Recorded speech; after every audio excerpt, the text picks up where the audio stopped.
That's it. That's all I have. No, no, I wish it were so.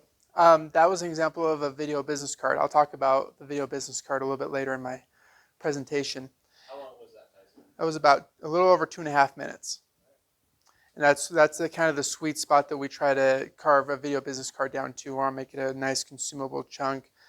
Once you get to where you're looking at the timeline of how much left is this, you know you've lost with your audience.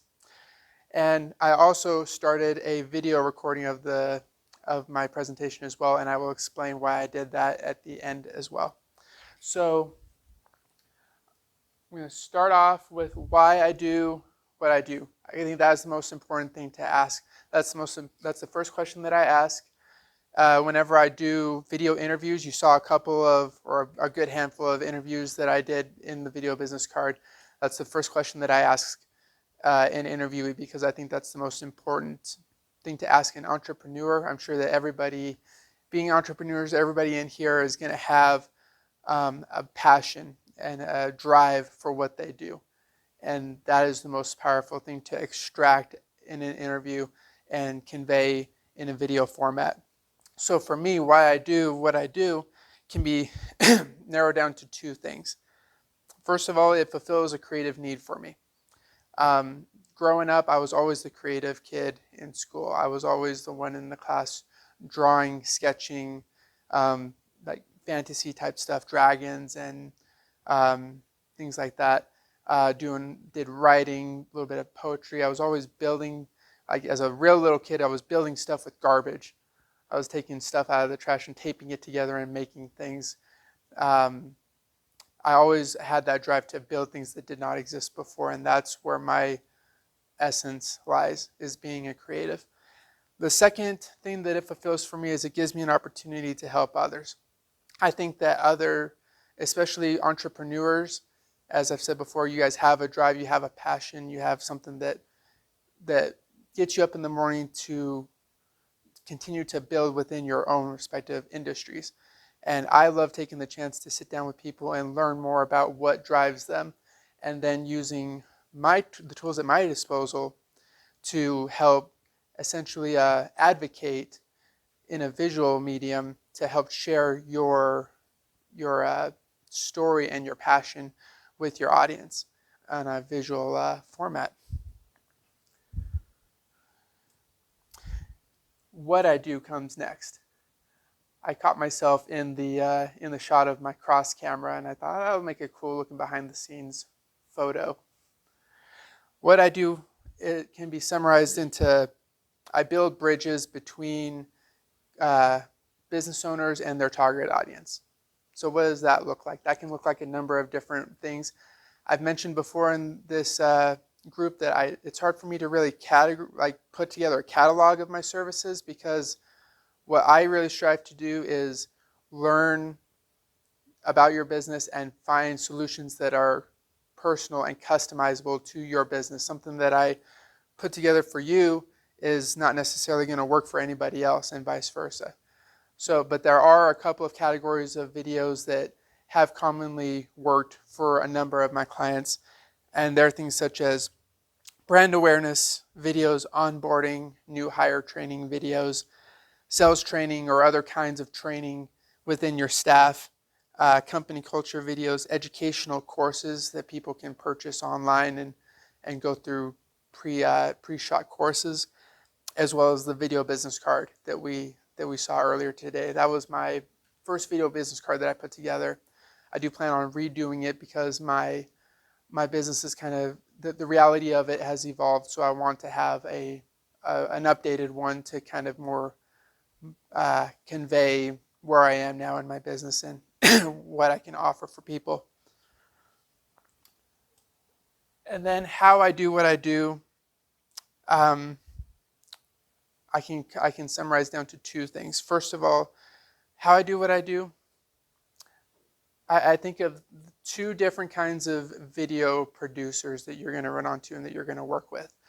We're going to first have the video technician, or you could call him like a freelance videographer.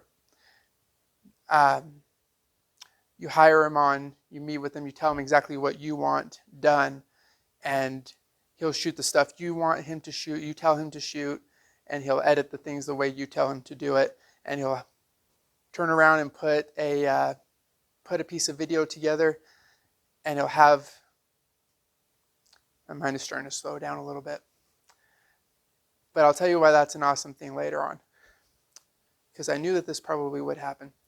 So the videographer, or the video technician I would call him, he's going to give you the product that you asked for, and then you're going to pay him for his time, and you guys are going to go your separate ways, and you're going to be able to use that video in the way that you intended.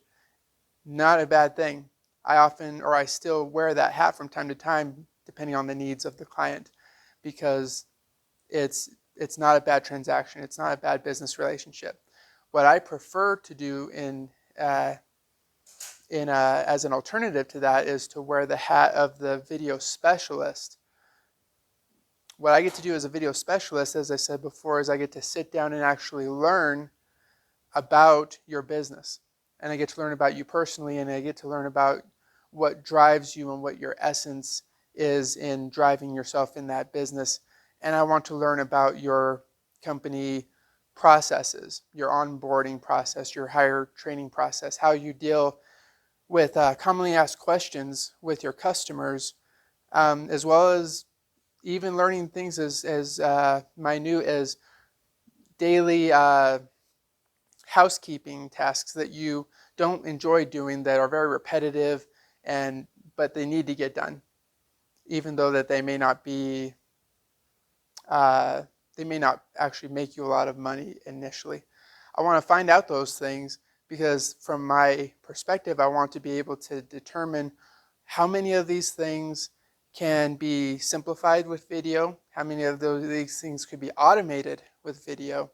Some people often are surprised how many of their day-to-day minute housekeeping tasks could be automated with video, and that would free up their time that they can dedicate to things that are going to be more profitable for them, as I mentioned in my video. The second thing is that I'm passionately involved in what I do. I take a lot of weight on myself very personally to make sure that the work that I produce for my clients is going to work for them. If for whatever reason it's not bringing the return on investment that we had hoped for at the beginning, then I go out of my way to make whatever changes is necessary. Sometimes it's at a loss to myself, like a financial loss, but I would rather do that than lose sleep knowing that the work that I produced was not satisfactory, or it did not bring a result that we would have wanted. So I am very passionately invested in making sure that the work I produce is going to work for my clients. And most importantly, I don't like mirrors.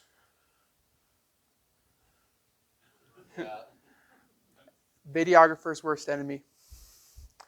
So I don't know how far I went into my presentation, but the reason that I'm recording is because I think I've made it pretty clear in this group that I don't care for public speaking. However, I am very passionate about what I do, and I'm very passionate in getting this message out to people and helping people understand what I do and how I can help them in their businesses.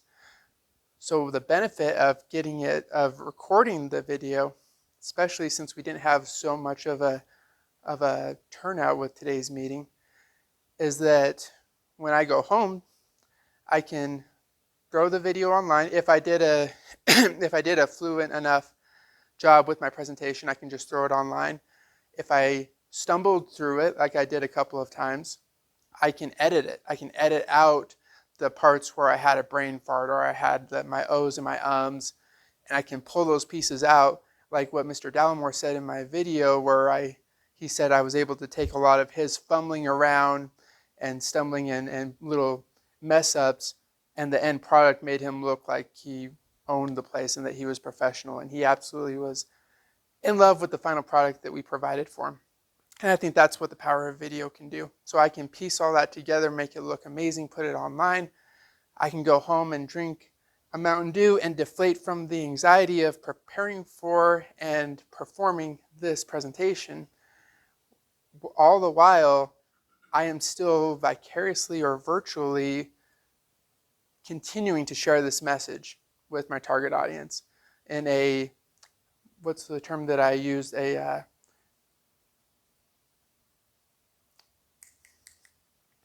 this will be edited out of the video too.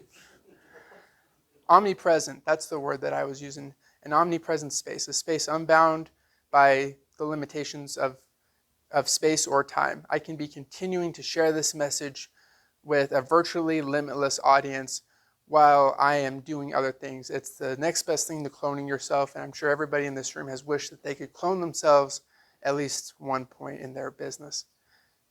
That is the power of video, because it virtually is cloning you.